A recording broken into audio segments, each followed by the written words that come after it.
Hey there, everybody. Just going to sit here for a second or two and let everybody start logging in. This is sort of a special Q&A.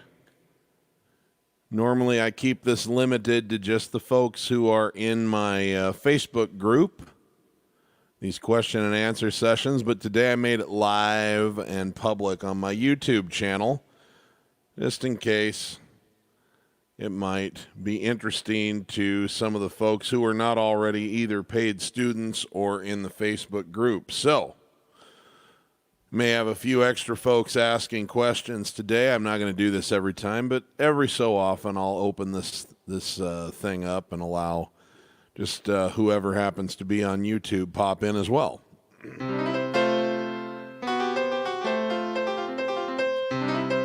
Those of you joining us on YouTube who are not familiar with this is not one of my live stream concerts. I do those on Wednesdays and Sundays. This is a Q&A that I do for people who are interested in my piano course. And we take anything's, there's nothing off limits as far as questions are concerned. So sometimes I have people ask very basic questions. Sometimes I have people ask very advanced questions. Sometimes it's about Billy Joel and Elton John. Other times it's about other people's music, and just music in general, tech, whatever I have some knowledge about, I'm happy to assist with. So that's what the purpose of this is all about. And I look forward to answering as many questions as I can and just having a nice discussion with all of you nice folks.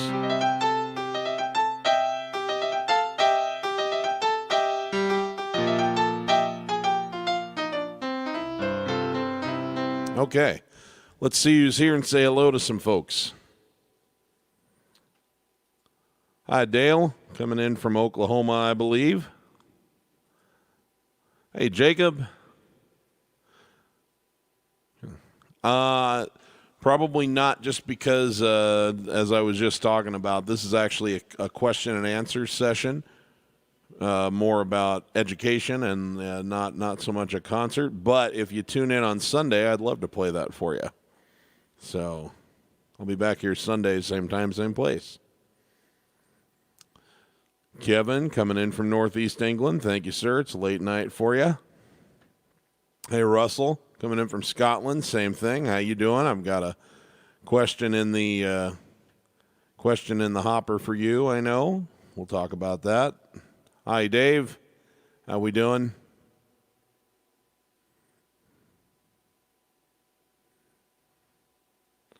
Who else do we have here? Captain Davis. Nice.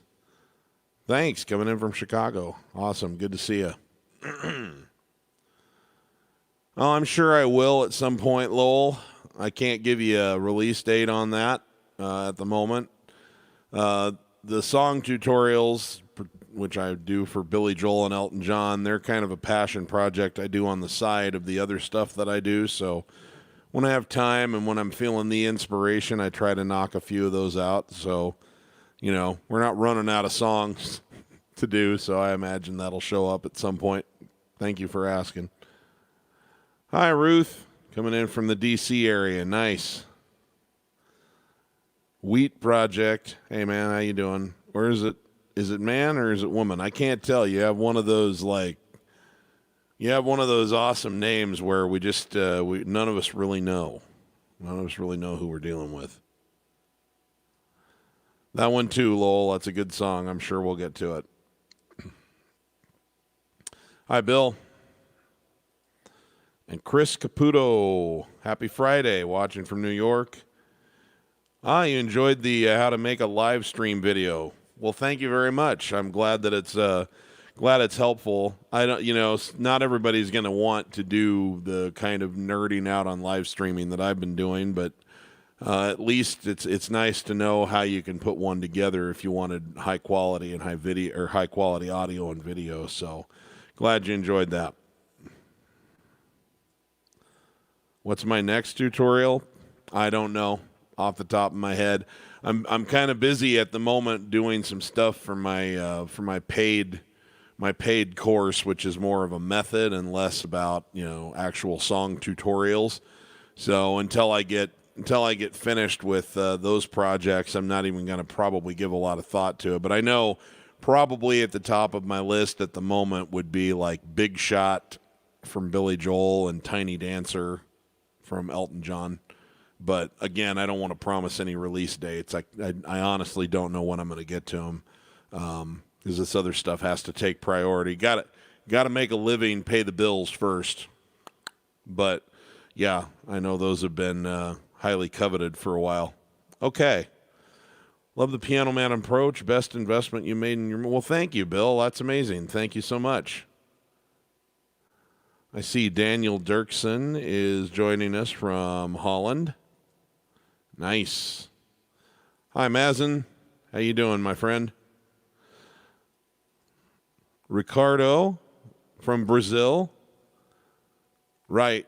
If you're asking me to play that, just a disclosure, this is a question and answer session.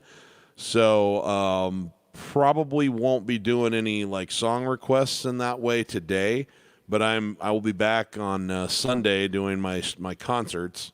And I'd love to play that for you. I love that song. It's a beautiful song. So thank you. I appreciate that, Ricardo. Bill's coming in from St. Louis. Can I do some embellished rhythms for Keep Your Hands to Yourself and something to talk about? Okay, sure. Yeah, we can talk about that a little bit. That would be a good thing to discuss today. I have a couple of questions already in the hopper, too, that came in ahead of this session in the Facebook group.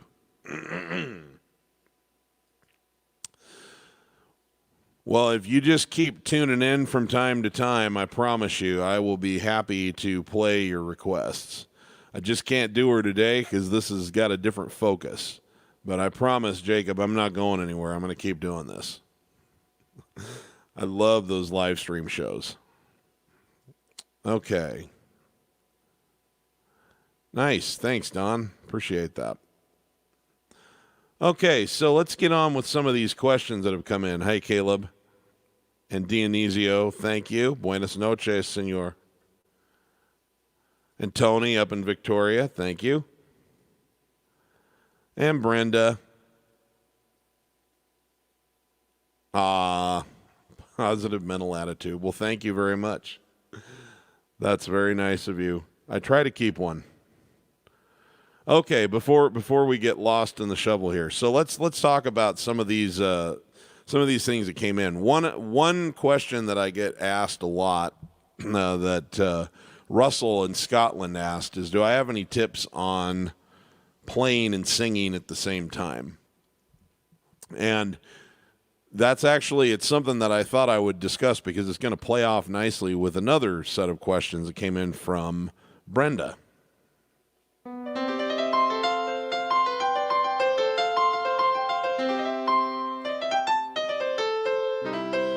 So the trick with playing and singing live at the same time really is, it's not terribly different from working out the cooperation and the independence between your two hands, okay? It eventually comes because your brain makes the association. It starts to create, it's literally because you want to do it, your brain starts figuring out how to create the muscle memory so that you can have your hands on autopilot and sing. And there's really not a fast way around that, but I can tell you that one thing that helps, and this is why I like the Piano Man approach method, it helps to simplify the song first, because generally speaking, when people are struggling to play and sing at the same time,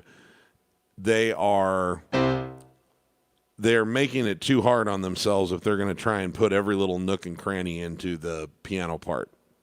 So it's like the independence between your head and your hands is not there yet. So, like, let me give you an example. Let's say that I was playing New York State of Mind, okay? Now, at this point in time, I've been playing and singing for so long that I can do pretty complicated stuff with my fingers and still, have pretty good independence with my voice. But when I first started, I really wasn't that way. So anytime I was singing, I kept it very, very simple. Just...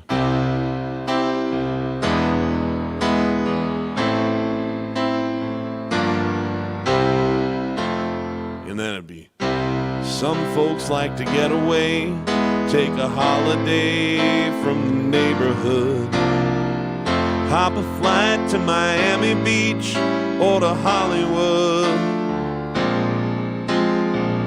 But I'm taking a Greyhound on the Hudson River line.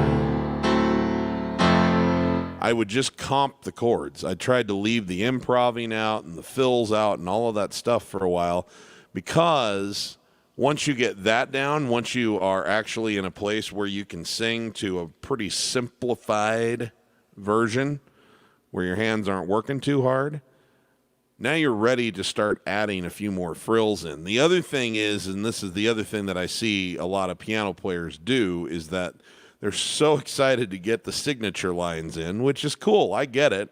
It is fun to be able to do things like...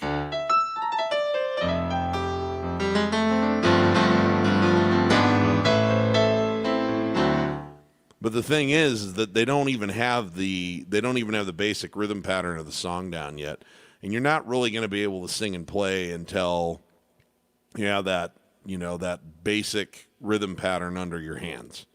So what I would do is I would strip the song back to just that, and I would practice singing along with the basic feel. So in this case, it'd be like my heartbeat syncopated feel.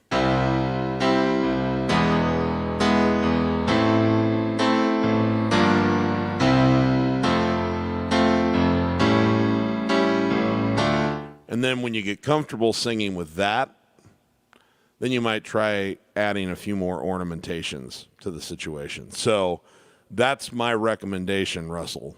But that brings up a really good point. You know, one of the interesting things, I've got a lot of students that some people join the Piano Man approach because they have this special relationship with me about Billy Joel and Elton John.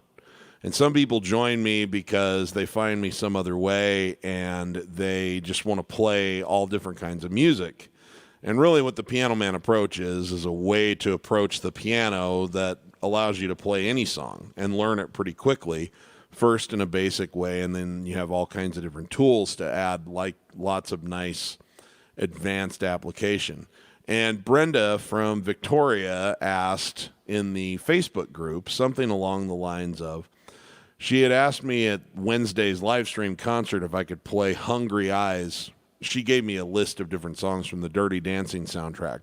And one that I remembered how it went pretty well, so I played it, was Hungry Eyes by Eric Carmen. And I'd never really played the song before, but I gave it a listen, and I could hear that it could work pretty well with my syncopated feel, so I just got the chords.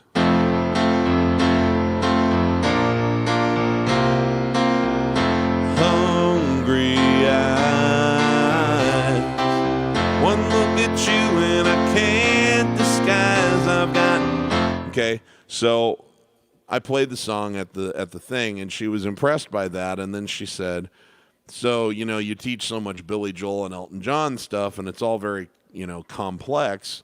Could you look at some of these simpler songs? And what I thought was interesting about it was that it reflects more that my Billy Joel and Elton John students that tune in on YouTube, they tend to be people who because Billy Joel and Elton John are piano players, they tend to have a lot of really cool signature lines and fills and stuff on the piano. And people are wanting to learn the nitty-gritties of those. And because I've got this special relationship with those guys, I've been willing to take the time to teach those things, at least on YouTube. And so it leaves the impression that their music is really complicated and that other music is kind of simple to learn. Whereas, in fact, any piece of music can be played with an advanced application, and Billy Joel and Elton John can be stripped down to the bare minimum. So the Piano Man approach, basically the song learning formula, works on any song that you want to look at. So what I wanted to do was take another song off of that Dirty Dancing soundtrack that seems a little more simple, and I want to show how you can learn it in a simple way and then add some advanced application to it. And then I wanted to take a Billy Joel or an Elton John song and show it at its advanced stage, and then back it off to how someone could just use, who's just a kind of a beginner with the Piano Man approach, how they could approach that song and do something credible with it, even if they don't know all these, fun, crazy little signature lines. So let's take the song Hey Baby.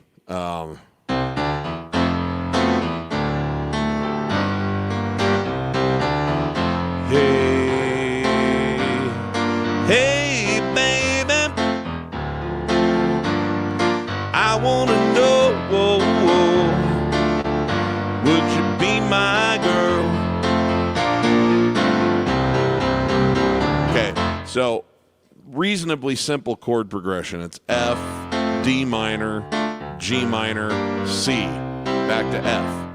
Now, that song, you can start, if you listen to it, it's clearly got my syncopated feel to it. Thump, thump, thump, thump, thump, thump, thump. So that's what your left hand's going to be doing. So it's F, F, D, D, G, G, C.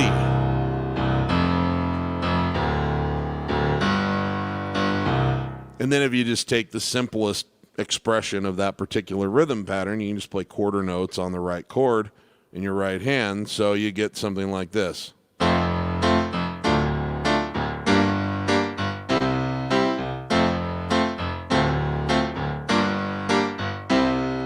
Hey, hey, baby, I wanna know, would you be my girl? Okay, so simple song, right? However, as you start adding in variations and little improv things, starting first with simple ones built on the chords, like some toggles, maybe some flutters and some arpeggios and stuff. Those are my favorite kind of easy, improv techniques that are built right on the chords you're playing.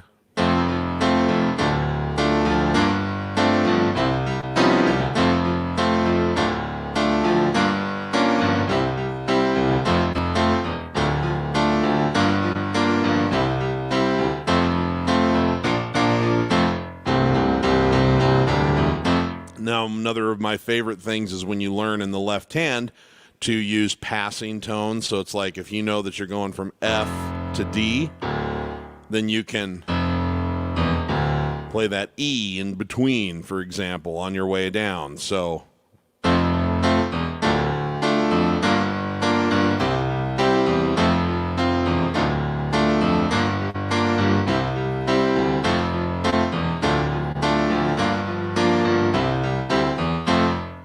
now we're making it a little bit more complex. And then once you get real comfortable with different things, you can do little scale runs and blues scale, swing scale, flutters, and moving around in different octaves and stuff. Pretty soon this can be a pretty advanced expression of this very simple song.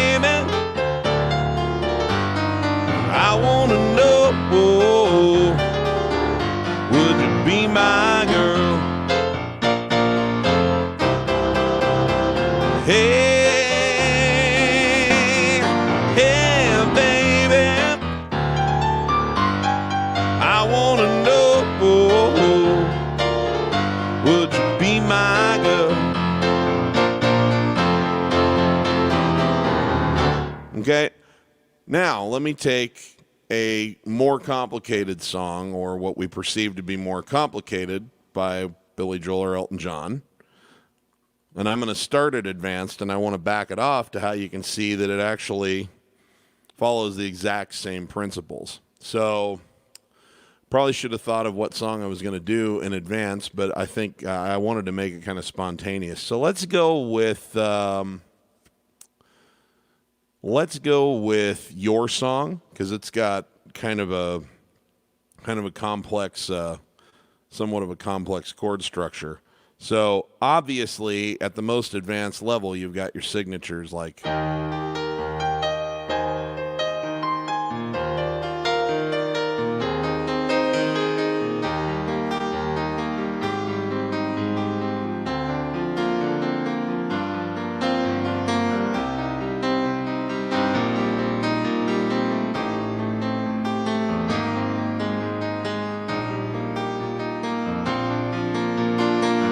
Okay, so that's with like lots of fluttering and arpeggiating around and signature lines. But that song could very easily be stripped down to just a nice, slow, syncopated feel like this. So E flat's your first chord. It's a little bit funny to A flat, so it's a little bit funny. This feeling inside, I'm not one of those who can easily hide. Don't have much money, but boy, if I did, I'd buy a big house where we both could live. So all you need to know is your chords. And you can get rid of all the slashes and the sevenths and major sevenths and all that and just strip it down to major and minor on this particular chord. I think there's one place where a diminished chord comes into play. But you could play it that way. And for the average player who is not very advanced and has just sort of learned their major and minor chords, that would be actually a pretty great achievement to sit down if you love Elton John and be able to go.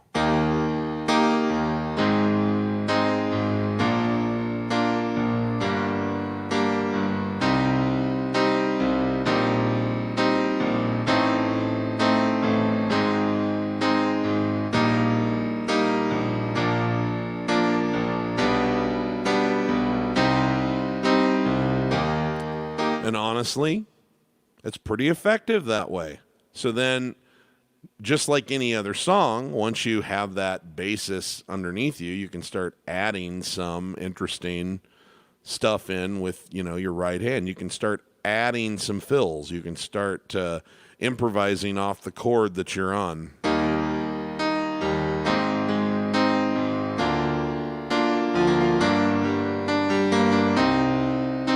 Doing anything. I'm not moving to weird chords or anything. I'm just on the chord, and I might flutter up or arpeggiate up a little bit, might toggle a little bit, just playing around, keeping the left hand nice and steady.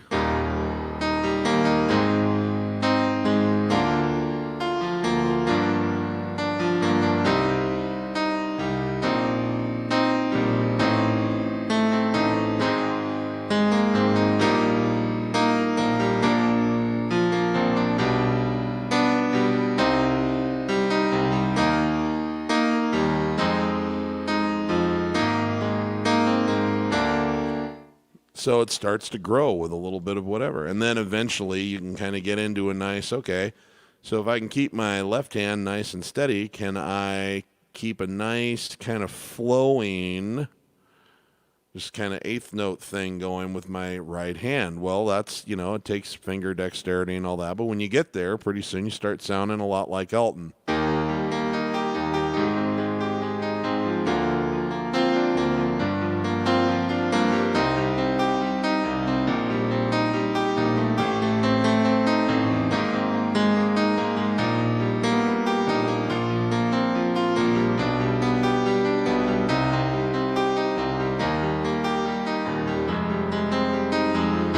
Only difference between that and what I was doing before is that I'm playing the most complicated version of the chord, and I've got enough confidence and enough momentum behind my practicing that I can keep a nice flowing whatever, but I'm not really moving around to a lot of crazy chords and up and down the keyboard a lot. I'm just kind of keeping a nice flow pattern going on. So you see, at the end of the day, nobody's music is really more complicated or less complicated as far as how you approach it. It's just a matter of, do you have the skills yet to do a lot of advanced application, or do you need to strip it down and take it to its more essential place? So doesn't really matter whose music it is. It could be Queen, it could be Elton John, it could be progressive rock like Yes or Genesis or Pink Floyd. It could be really, really simple stuff like 50s doo-wop music, like by the Drifters. Doesn't matter. All follows the same patterns. So, okay, I'm going to take some other questions here, but I just wanted to discuss that because that had come in early. Thank you very much from Bali. That's fantastic. I love you too.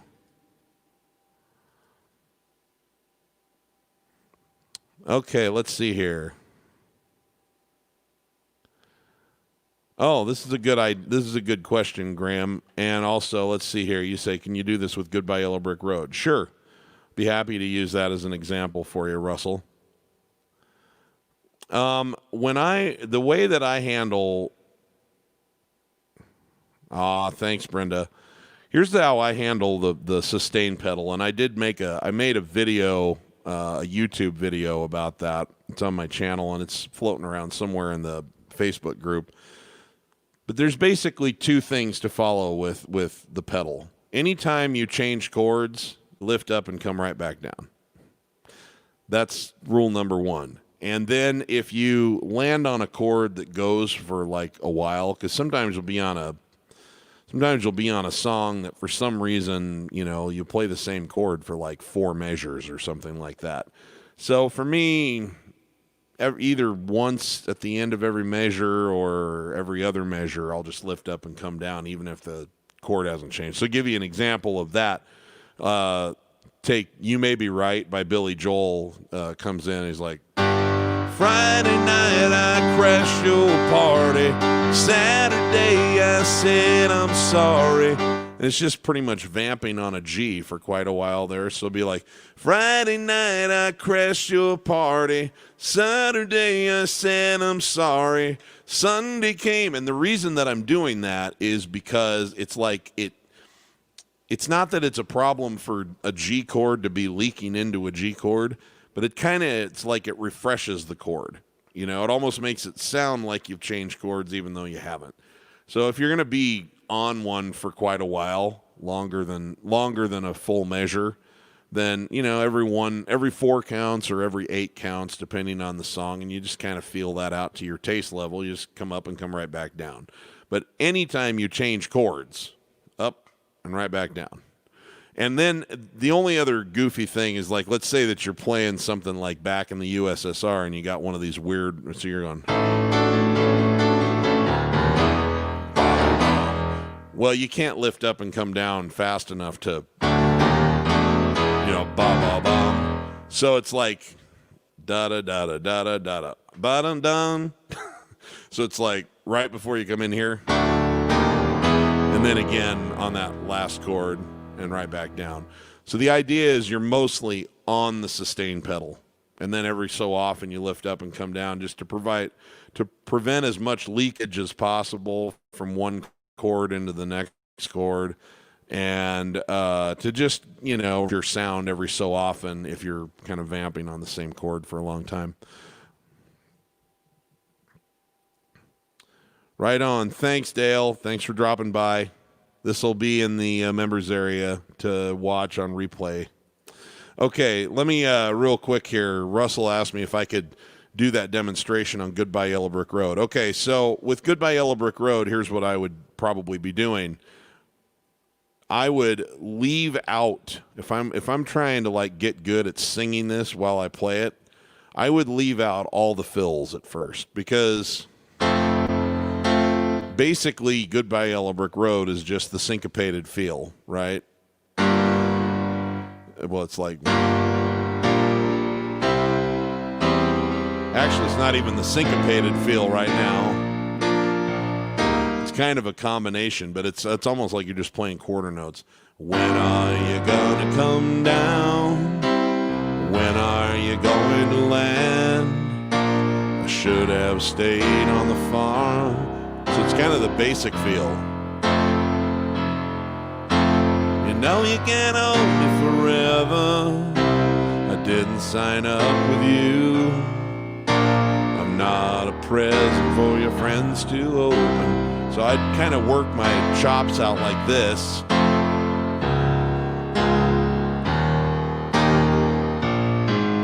And when you get fluent so that you can sing while you're playing it really simple like that, then I would maybe open it up a little bit and then work with some of the other kinds of fills and stuff. But really, you know, it's like, so I taught the fills as I kind of heard them on Elton's record to a degree, but Elton doesn't play the same fill the same way every time. So, but there's something in that tutorial where I'm like,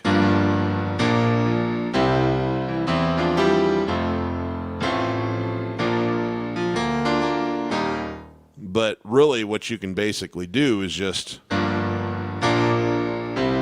you're on a C chord, do some kind of a little fill right on a C chord.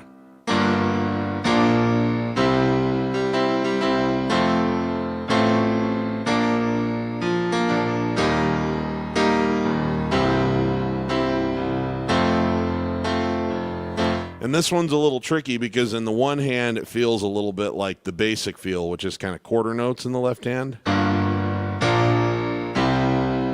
Like that. But it also could be played as kind of a syncopated feel. Thump,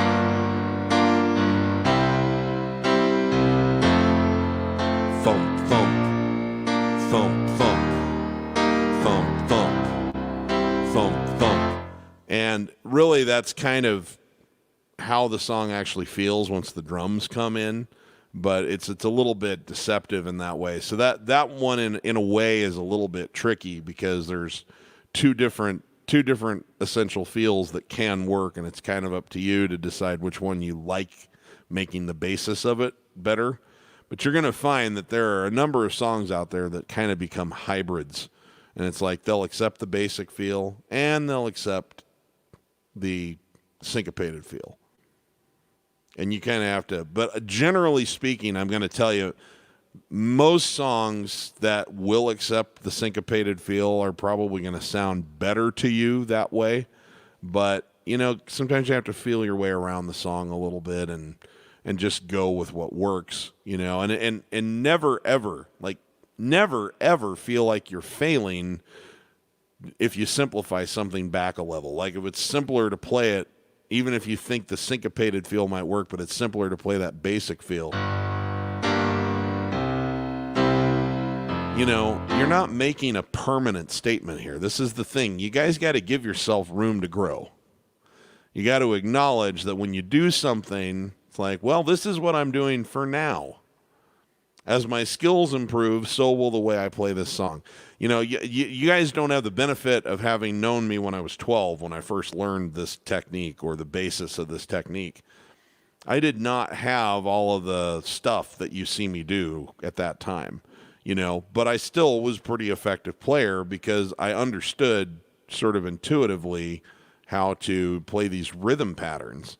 And I just leaned into the rhythm patterns. I didn't really have any improv. I didn't have any fills or any good techniques for any of that.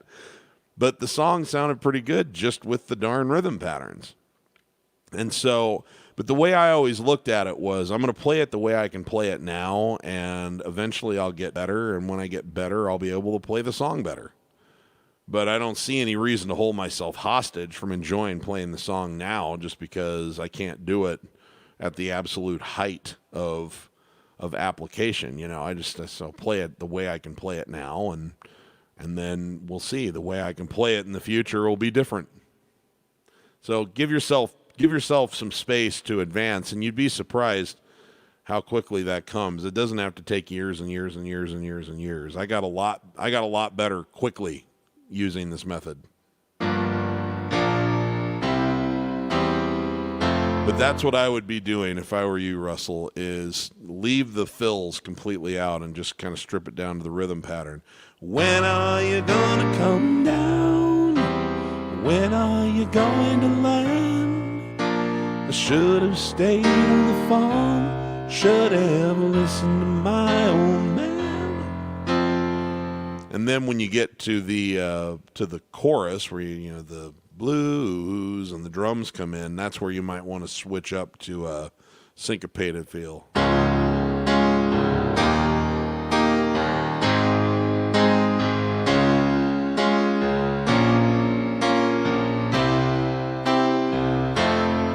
George Washington, Washington, Washington. That's all that's going on there. All that's going on there. And then the reason why it seems like it's more complicated than that when I play it or Elton plays it is that we don't lose that rhythmic foundation when we go off and do interesting things. So I'm off going.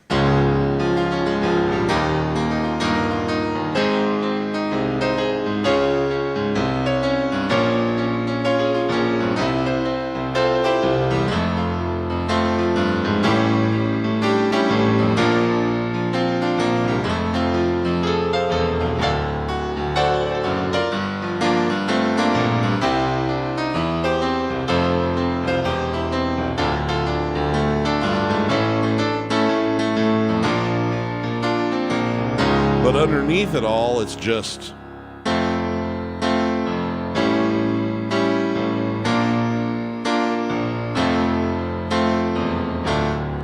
and the first step is those simple improv things. So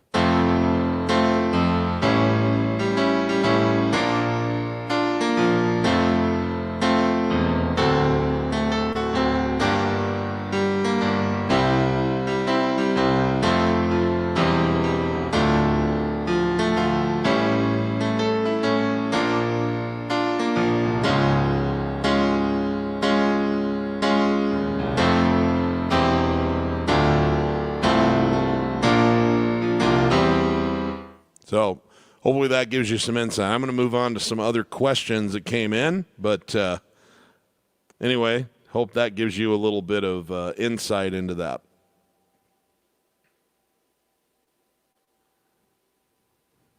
Okay, let's see here.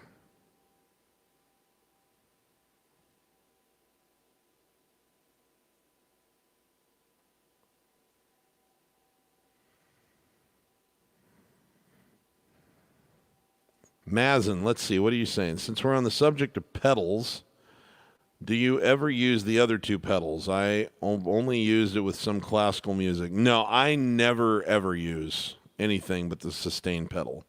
Never. It's just not, it's really not applicable to pop music.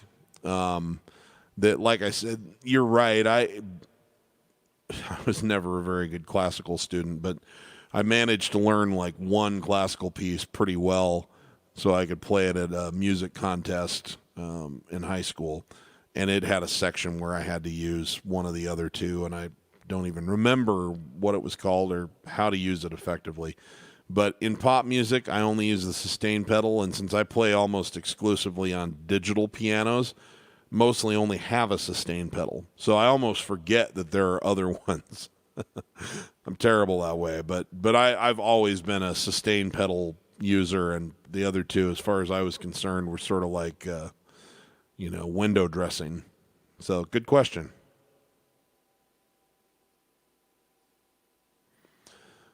All right, so what else is happening up here? Lots of people tuned in and lots of good questions here, it looks like. For those of you who've joined us on YouTube and you're wondering why I'm not playing music, just reminder here, this is a question and answer session. I do this every Friday in my Facebook group for my piano students. So this isn't one of my Wednesday, Sunday concerts. So if you're like, man, is he changed? Is he not going to be playing and singing? Don't worry about that. If you come back on Sunday, we'll be doing one of our 2-hour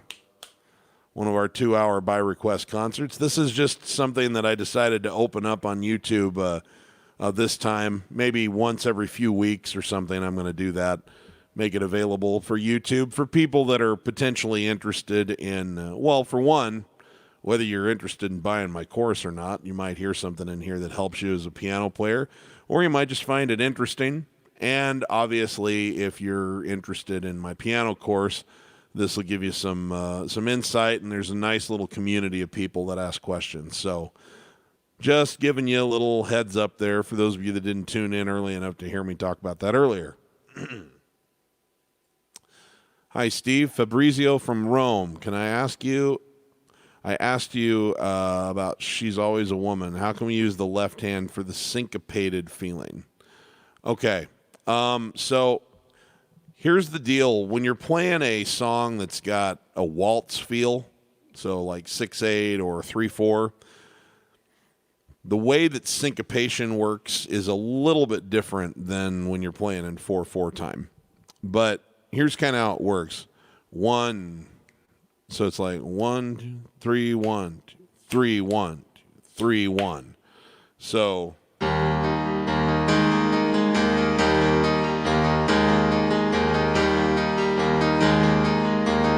as opposed to just playing, 3 counts and then coming back down, which would be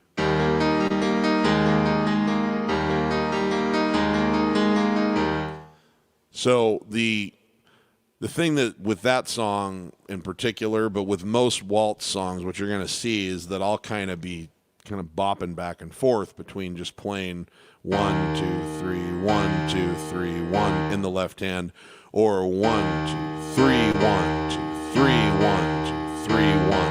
And it depends on the part of the song I'm in, how much intensity I want to be building up. So at the beginning of the song, it'll be like a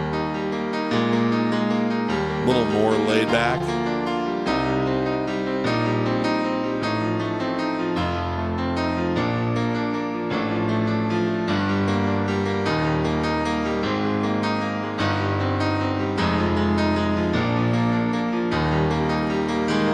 And then as we go along, you might see that I'm getting that I want the song to pick up a little bit of pace, not change the tempo. Remember, the tempo is how fast you're playing, but the pace is how much energy and movement you're feeling inside the song, right?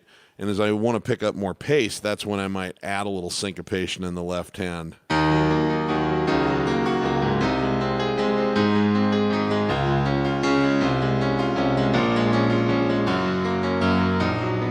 Oops.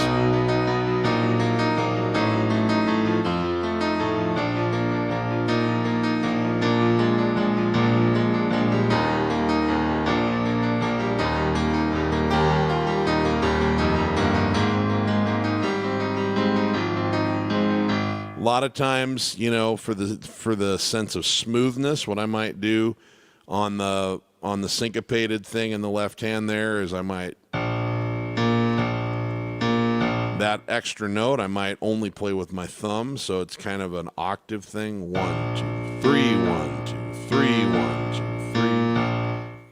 So little things like that. I mean, that's pretty advanced advanced application. So you don't need to worry about doing that sort of nuance right out of the chute. But the way syncopation works in 3/4 time or 6/8 time is that you're counting in 3, and it's 1, 3, 1, 3, 1, 3, 1. That's what makes it feel that's what gives it a little bit of pace, the same way that 1, 2, and 3. And 1, and 2, and 3 gives in 4/4 time. So, okay, good question. Appreciate that, Fabrizio. Okay, so let's take a little bit more advanced question here from Ruth. Ruth wants to see some expanded ideas on keep your hands to yourself. Let me see here. There was another one in there. Here's the question. It says, and something to talk about. Okay, so Embellished Rhythms. And I think that what Ruth is talking about here is, so we have these 4 essential rhythm patterns that we teach in my crash course, right? And so let's take something to talk about.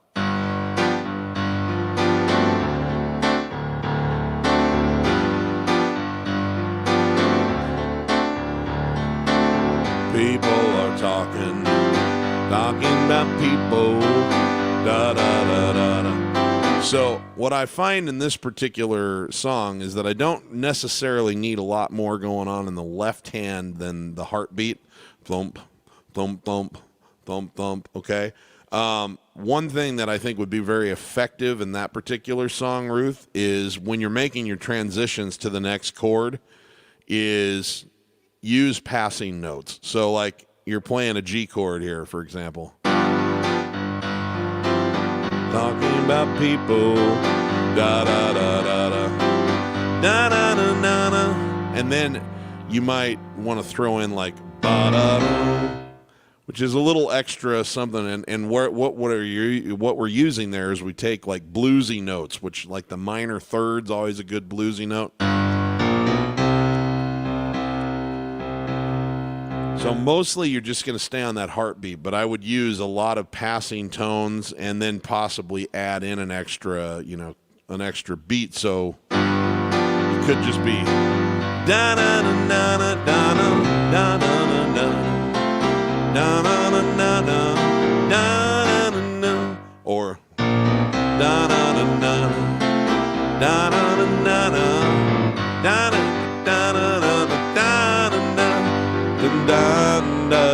da da. So then where you're going to want to put, I think, where you're going to want to like put a little extra hot sauce in that one is more in the right hand.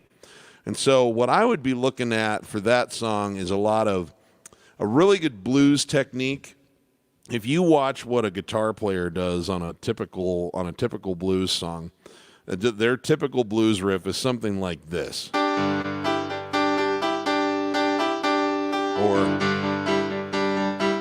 And what that is like a power chord, meaning in G, it would be G and D. It's the 1 and the 5 without a third. And then it kind of moves. The 5 moves from 5 to 6 and back. Okay, now that's a little stale on the piano to just play that. Kind of works better on an electric guitar. So let's talk about how we can extrapolate that into something useful on the piano.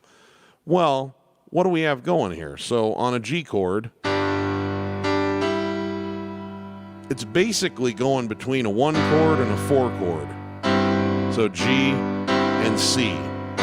So what I like to do a lot of in kind of bluesy songs like this, and you like a lot of that swampy rock, which is one of the things I like about you. You got that like Southern rock that you like to kick a little dirt into your rock and roll, I like that. Anyway, so what I like to do in bluesy stuff like that is I like to use the 4 chord as like a passing kind of improvisational chord and back to the 1. So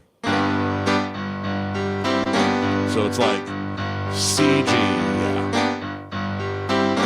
Not necessarily written. It's probably just going to be written as a G chord, right? But it gives you that kind of bluesy feel in the same way that...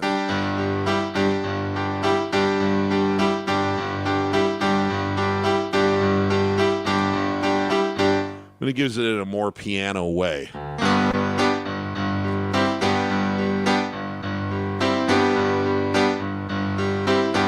And notice I'm just going 1, 2.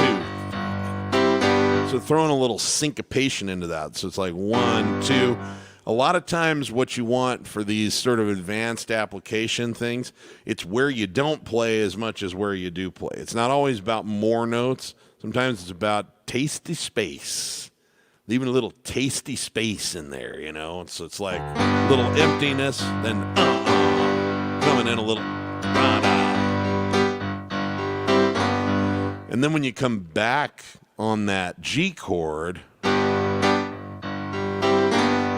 you might want to slide off that minor third, that B flat, into that B natural like that. Isn't that, it's like...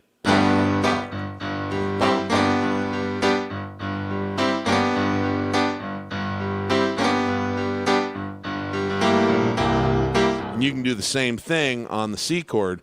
And the fun thing about that is you're using the 4 chord of the chord you're on. Okay? Because on a C chord, you're going to be going C, F, C, right?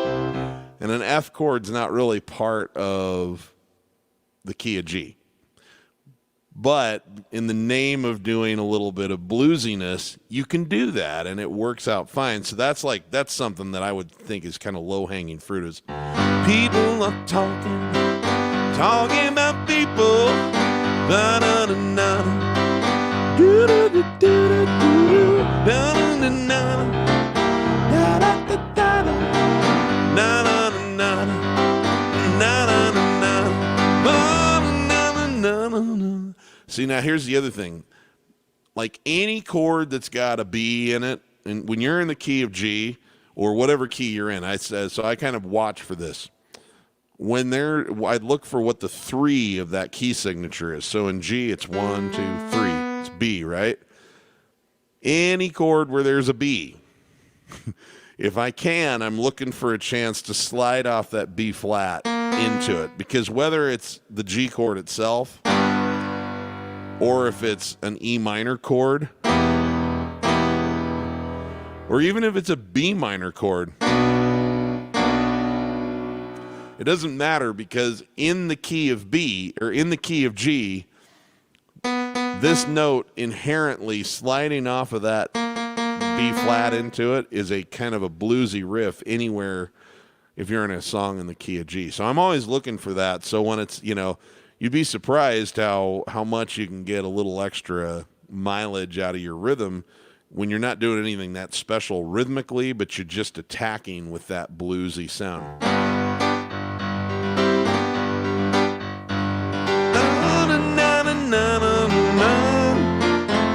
So notice what did I do there? I went, goes to an F chord, so I attacked the F with that minor third, and then I went,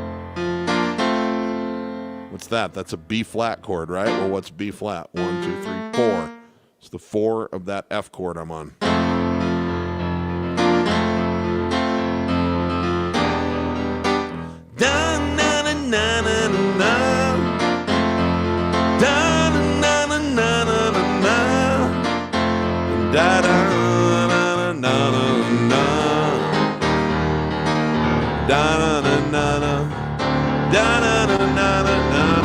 Let's give them something to talk about. Okay, now, then when you get into that, you might.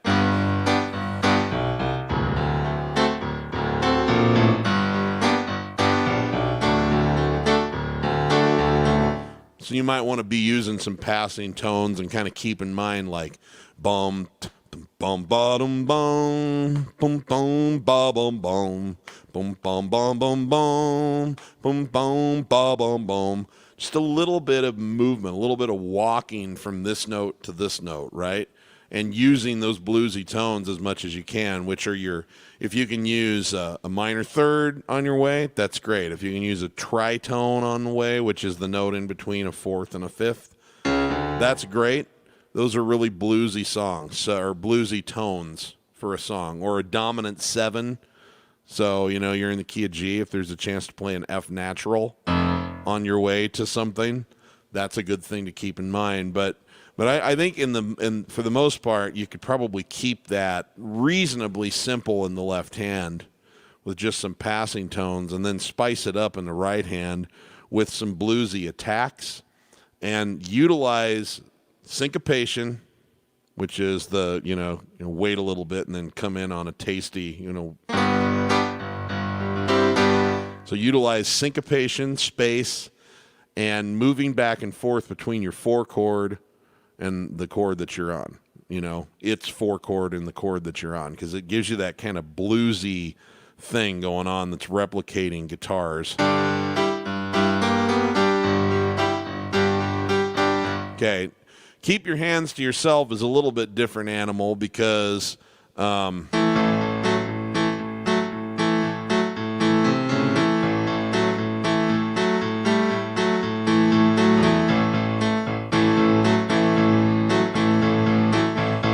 for me, the left hand in that one works a lot better once you get moving along to actually add a little bit of extra rhythm happening in there. So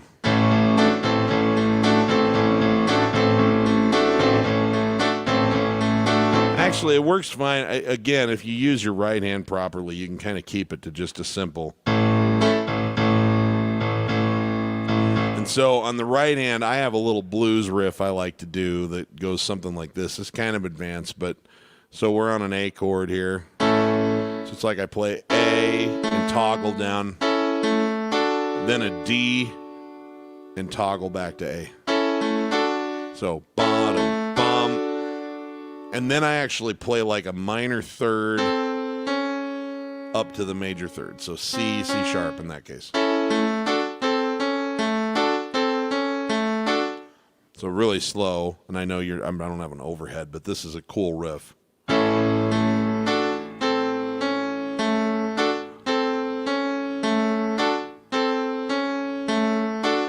And when you put that over the top of this, you get this sound.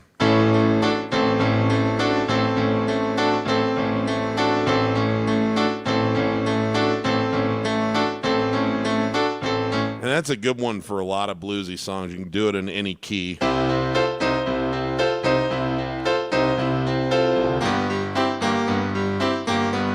You can do it at any tempo. It works at a slower tempo for something like Mustang Sally or something really fast.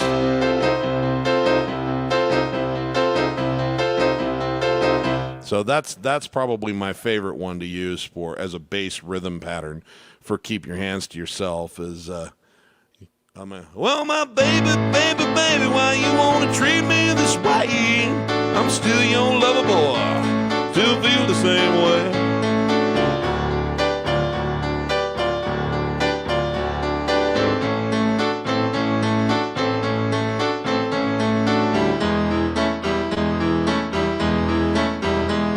Don't give me no lies and keep your hands to yourself. Okay, so hopefully that gives you a little something to work with there, Ruth. I'm going to move on to something a little simpler now for some of my more beginner students. But I love those questions because, you know, the Piano Man approach is a place for folks who are just starting, but it's also a place for folks who have a lot of momentum behind their piano playing and they're just looking for a different way to apply it, you know. There's a lot of people who have a lot of have taken years of good fundamental lessons, and so they got good hand dexterity. They can move their fingers around. They understand the theory behind the chords and all of that, and so they're ready to jump off a cliff and fly a little bit more. But they were never taught what to do with those skills to actually play this stuff more effectively. And so the Piano Man approach is once you know that method, there's so many advanced techniques that an advanced player can take advantage of and fit into these formulas, these rhythm patterns and chords and improv techniques. And at the same time, the very same concepts done on a very simple basis will get you playing, you know, in a very satisfying, very credible fashion very quickly, even if you've never touched the instrument before. So that's what I love about it. It's kind of got a little something for everybody. Okay, so let's see. I know there were some other questions in here. I'm going to look on my phone in the members area here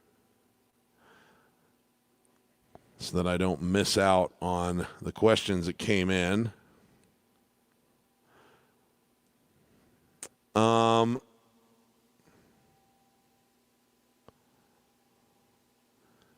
I. Sorry, I hate having dead time, guys. I'm just making sure that I catch the questions that were actually here already. Maybe those were the only ones that actually showed up ahead of time. If I apologize if you left a question in the members area and I'm missing it right now, please just type it in the type it in here and I'll see if I can catch it. Okay. Hi, James. Thanks for joining us today.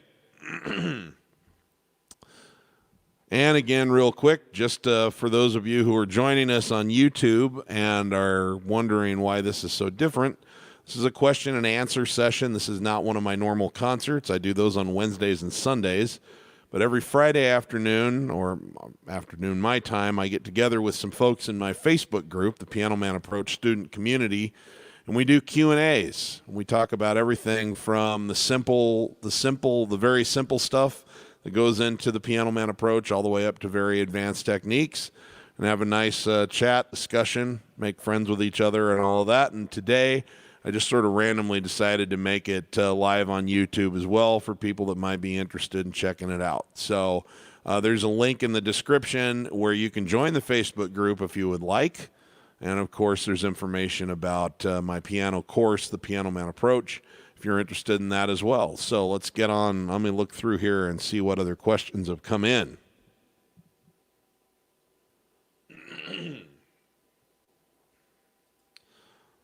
Hi, Jonathan.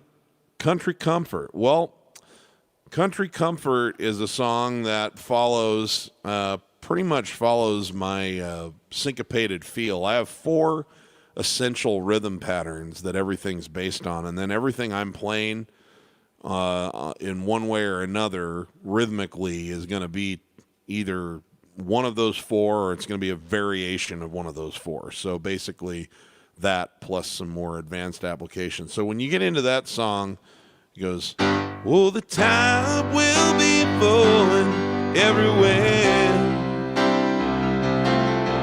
So what I'm basically doing in here is the foundation in my left hand is going, it's what I call my heartbeat or my syncopated feel.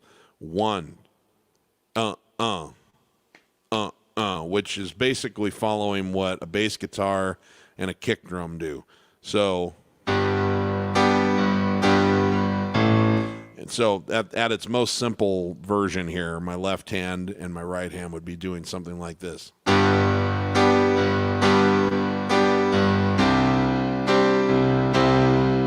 Well, the time will be gone, da-da-da, da-da-da-do, do-do-do, do-do-do-do-do. I can't remember the words off the top of my head. Na-na-na-no, na-na-no. So this is where it starts. Na-na-no, na-na-no, na-na-no. Okay, so when I learned the song the first time, even as advanced of a player as I am at this point, when I learned the song for the first time, the first thing that I did was I pulled up the chords and the lyrics, and I just ran through it with just a real simple rhythm pattern because I wanted to get my hands used to what chord it was moving from. You know, I wanted my hands to get used to, okay, so it goes from G to C, and then from here it goes from C to F or whatever. And so that's what I did. And so the first, you weren't here because I wasn't on camera when I did it, but the first couple of times I played it, it sounded kind of like that, you know. Saw Grandma yesterday down at the store. Was she really doing fine for 84? And then as I got more comfortable with where the chords were going, and obviously, I've been singing and playing together for a very long time now, so I didn't have any trouble singing over the top of that rhythm pattern. So then I started to add in some fills and such, and I knew that with this particular song, I'd be able to use the chords I was already on, because you can always do that with any song. And then I also knew that this song was going to leave itself open for a lot of a bluesy and swing scale-y kind of riffs and fills. And so I started reaching into my bag of tricks and all of my favorite little licks and riffs that kind of fit this, what I would call Southern rock or kind of country rock sound, which is what this is. Anything that kind of fit in that category. And then I just started employing them where there was some space to fill, because that's my point with the Piano Man approach. What I'm always trying to teach people is you don't have to reinvent the wheel on every song. You acquire tools, and then you've got a toolbox that you can reach into, and then, oh, I've used that tool before, but it'll work nicely here.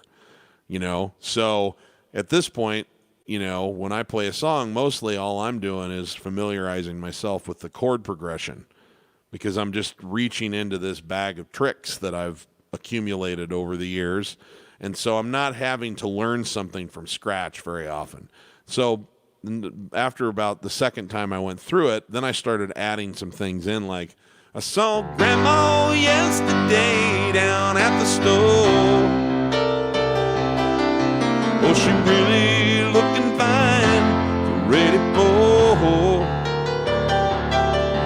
Now didn't ask me if sometime I fix a ball. Poor old girl doing none.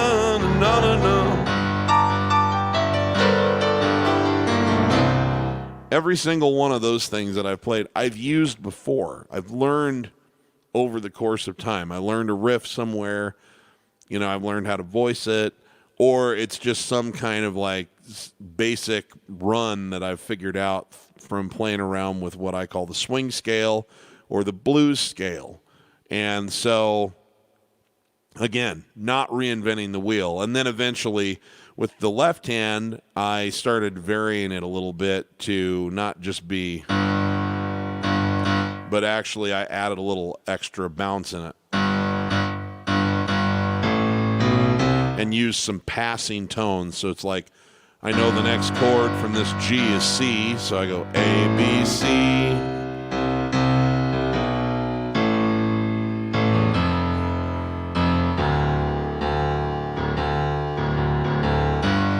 Started just throwing a little bit of that in, but never losing that sort of what I would call my true north on the compass of thump, thump, thump, thump, thump. And as far as singing while I do it, remember, I never tried to add all that stuff in until I was comfortable singing it like this.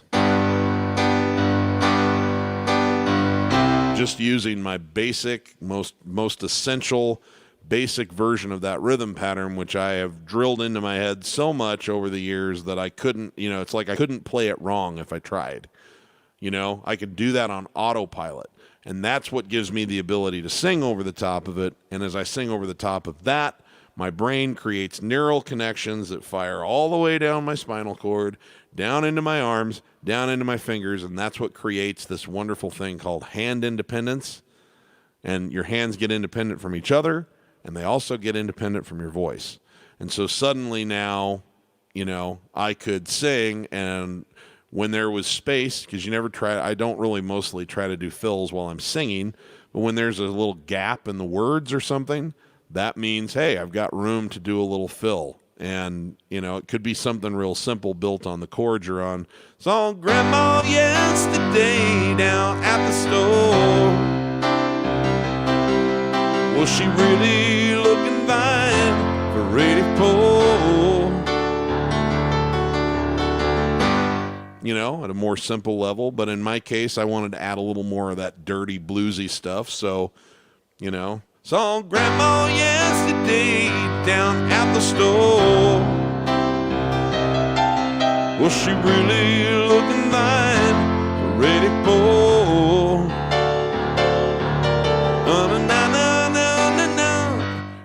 And everyone goes, well, I thought you were playing Elton's fills. No, but Elton and I do a lot of the same kind of fills.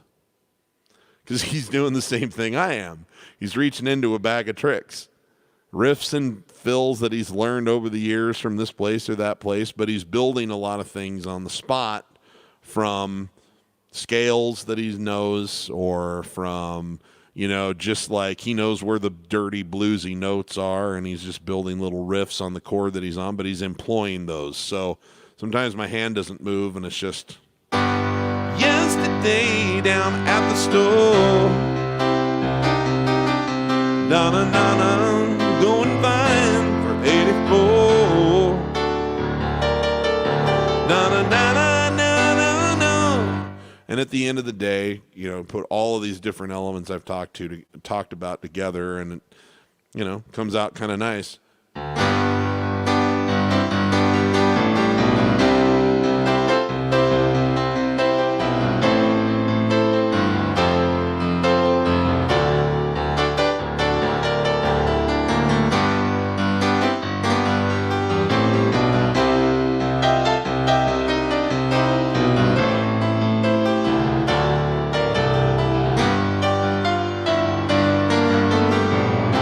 So anyway, that's how these songs are built. That's how they get built, layer by layer by layer. And obviously, depending on where you are in your journey with piano, whether you know the Piano Man approach or not, but even when you know the Piano Man approach method, you're going to be at a certain place in your journey with it. And there's going to be a level you reach, and it's like, okay, this is where I'm tapped out for right now. And it might be here, but it's still going to sound good. It still sounds good to go, I saw Grandma yesterday down at the store. Was she really looking fine for 84? na, you know. And then it sounds good when you add more things to it. And at my point, in my case, I've been doing this for 30 years, so not that it would have to take 30 years to get where I'm at, by the way. I spent a lot of time chasing the wrong stuff. But I've been doing this long enough that I have a lot of layers I can add. But that's all it is. It's just adding layers, simple stuff piled on top of other simple stuff, and it eventually looks like complicated stuff. So, good question. Thank you for asking.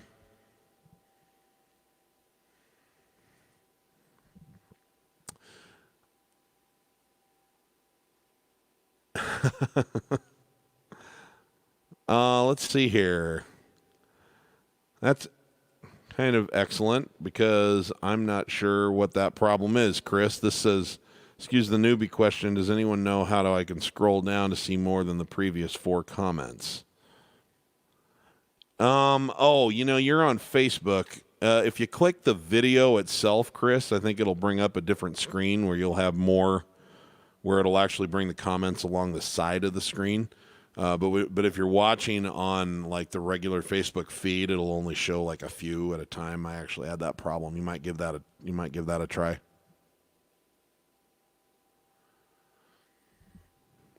But I am sitting here waiting now because it looks like you had a really good question.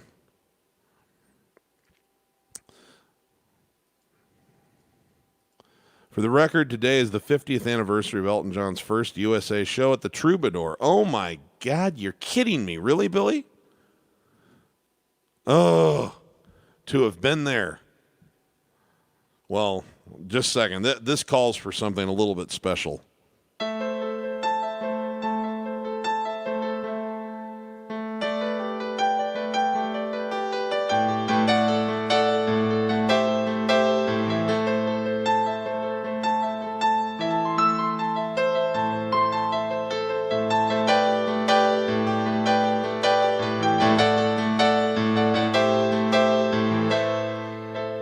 They played this song, and it just kind of killed the audience that night. Who walked me down to church when I'm 60 years of age?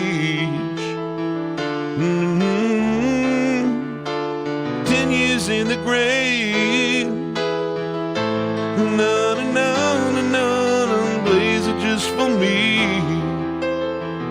Na na na na na, na na na.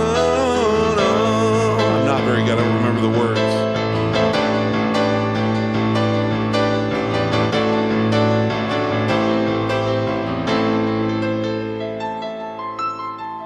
Senorita plays the organ, plays it just for you. I've no wish to be living 60 years on. Little ode to that. Yeah, okay. Yes. Okay, Chris says,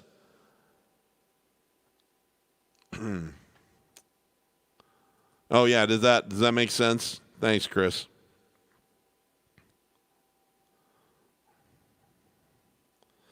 Waiting to see this awesome question about flutterers. Wheat Project says, Randy Newman is a great storyteller as a musician covering many genres. You have to remember the artist you love sticks to his wheelhouse. A cover artist has to cover many genres. Oh, yeah. Let me see here. Why no Randy Newman? Possibly my favorite. Oh, you know what?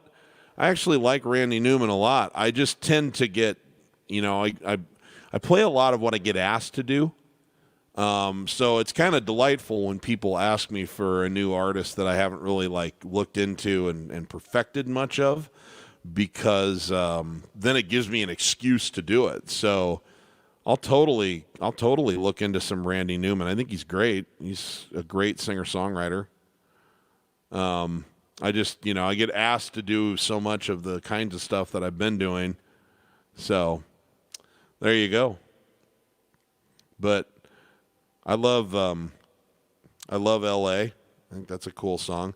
I think Randy Newman's work on, seriously, I don't know if there's anything that's ever made me tear up more or more quickly than when I watched Toy Story. And Randy Newman wrote that, "You got a friend in me.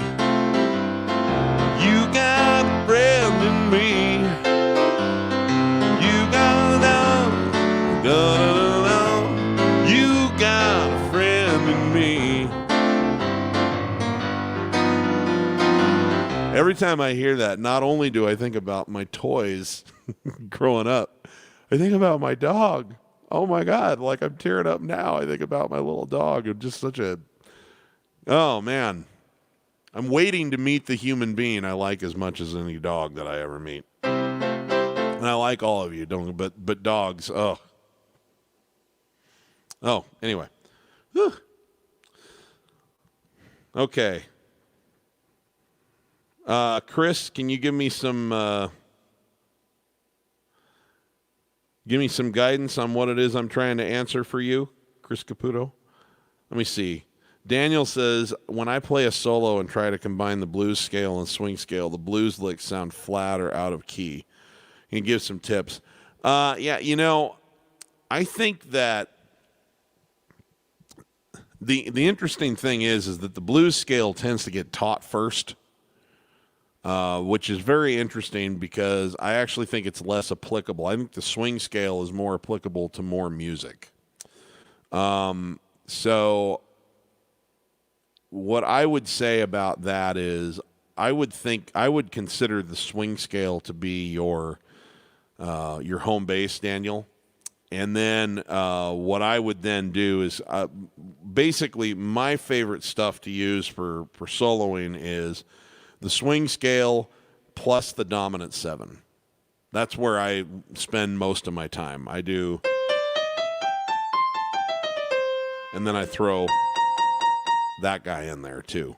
And that makes up the basis of most of my notes. Now, I do use the tritone a little bit, which is that note in between the 4 and the 5. So like in C, I use that F sharp a little bit, but mostly as one of those.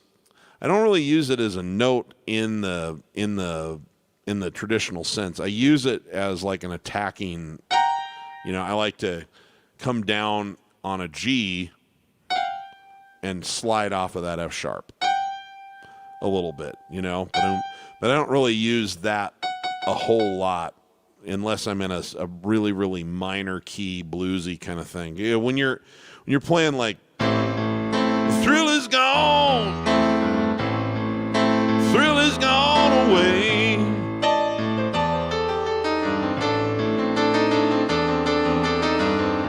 You can actually play purely the blues scale, and it works pretty well because it's in a minor key. It's really sad, a really dirty kind of sound. But most songs just use the swing scale and then add in the dominant 7 as a potential note. And then, the tritone used sort of sparingly is like as a kind of just an attack thing like that. And I think that you'll find that you really, really like that a lot better. I think you'll find that you'll like that a whole lot better in terms of the way it lines up with most songs, because most songs are in major keys. So there you go. Hope that gives you some insight there.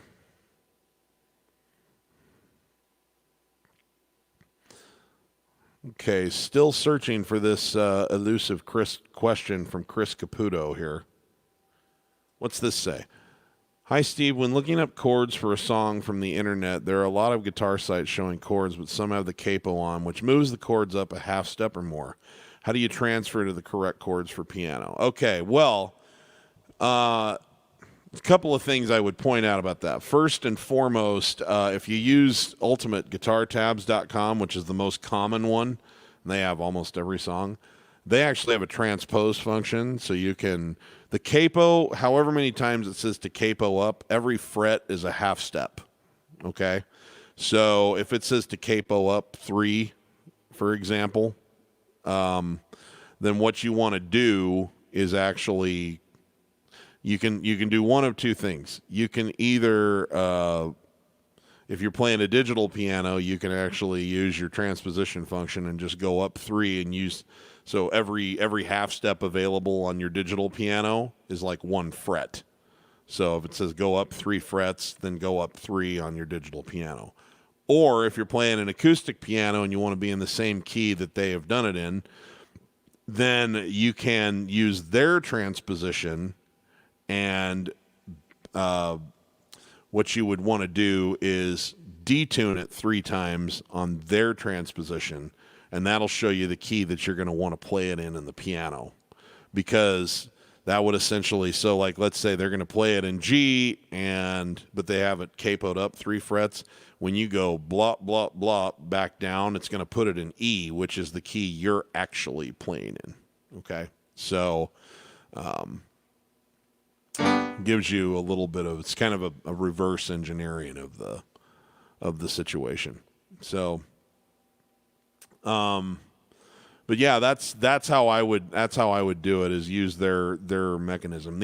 Now I can't really go into it in this format very effectively, but I do have in my crash course, my Piano Man Approach crash course, I actually show people there's one lesson where I show people how you can manually transpose, because you could print the chords and the lyrics out and then cross out their chords and write in the right one. You just have to know, okay, so they're capoing it, they're playing it 3 steps up.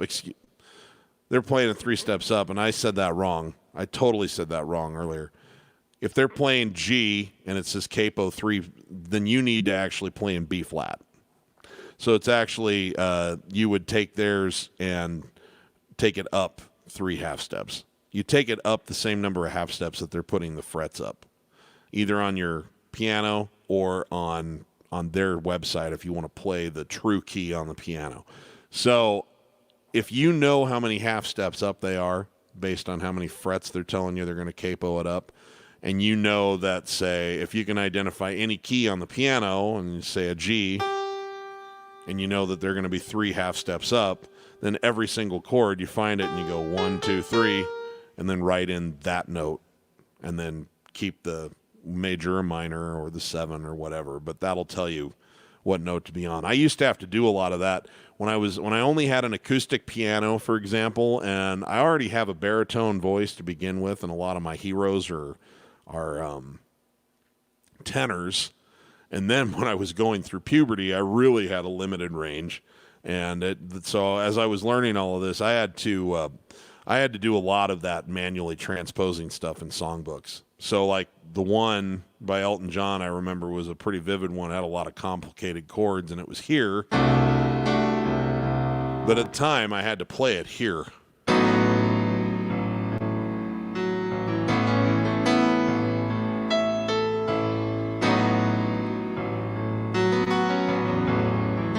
And I didn't have a digital piano. I had an acoustic piano. So in order to put it where I could sing it, I had to play it in a different key. So I actually had to transpose the chords manually, just cross them out and write in pencil next to it. So that's possible too.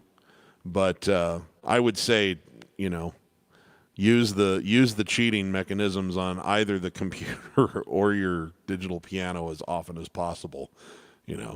I'm a big proponent of making it as easy as you can. Good question though.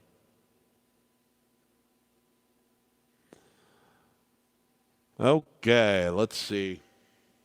Goodness gracious, we're already at just about 90 minutes. We're going to be wrapping it up pretty soon, but let me see if I can find this. I still can't find. Let me see here. I still can't find this great question that you said Chris Caputo had. Chris, I think, wanted you to review how to do a spontaneous flutter without it becoming an arpeggio.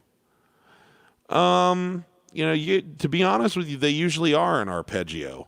It's just that the main thing about a flutter versus an arpeggio is that an arpeggio is generally going to be a little more rhythmically timed, and a flutter is like squeezing it into one count, So I would say that is, in fact, an arpeggio on just a B-flat added 9 chord.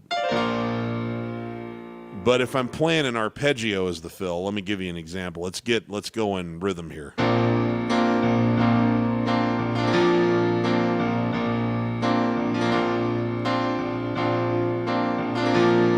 So I'm just kind of squeezing it into a really short space.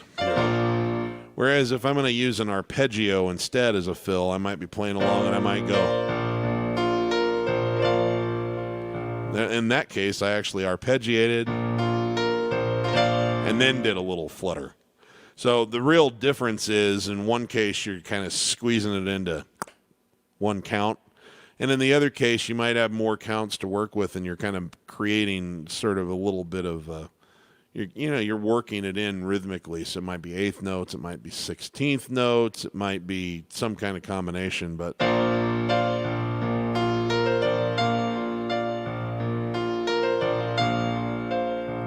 so it depends on how much time you have for the fill.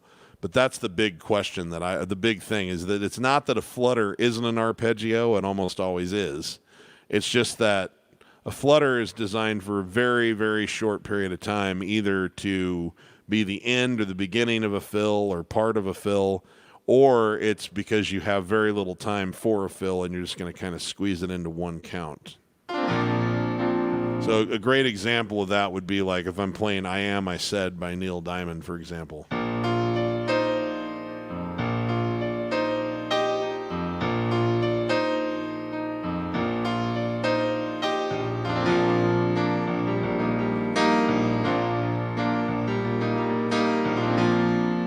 See how I just use a flutter to kind of, just a nice way to sort of attack like even if I'm about to start singing, just to kind of attack a chord. LA's fine, the sun shines most of the time. And then the feeling is laid back. But an arpeggio, then the feeling is laid back, would be like,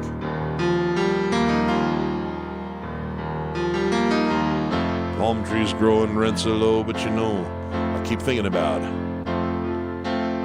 making my way back. Now flutter, New York City, born and raised. See what I'm saying? Hopefully that makes sense.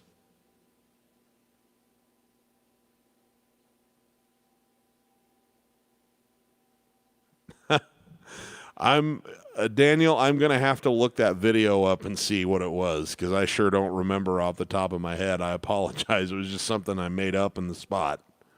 So I apologize. I can't give you more insight on that now, but I will look at it, and maybe we can touch on it next week. Guys, I tell you what, we've been talking now for an hour and a half, and I don't like to go much longer than that on Q&As, but as usual, it's been a lot of fun. It was fun to add a few new faces to the crowd today, and I won't do this every week. Usually this is just for my Facebook group, guys, but those of you on YouTube, feel free to join the Facebook group if you like. We do this every Friday afternoon, and I'll be back Sunday doing my concert thingy, playing requests and all of that good stuff. So thank you very much. It's always a pleasure to see you guys and to answer some questions. I know we didn't get to them all because there's always way more than I can get to in any one session, but you always keep me on my toes and make me think, and I love that. Love you guys for that. Okay, remember, if you're not having fun when you're making music, you're doing it wrong, and I will see all of you all out in the ethers. Take care, everybody. Have a good weekend.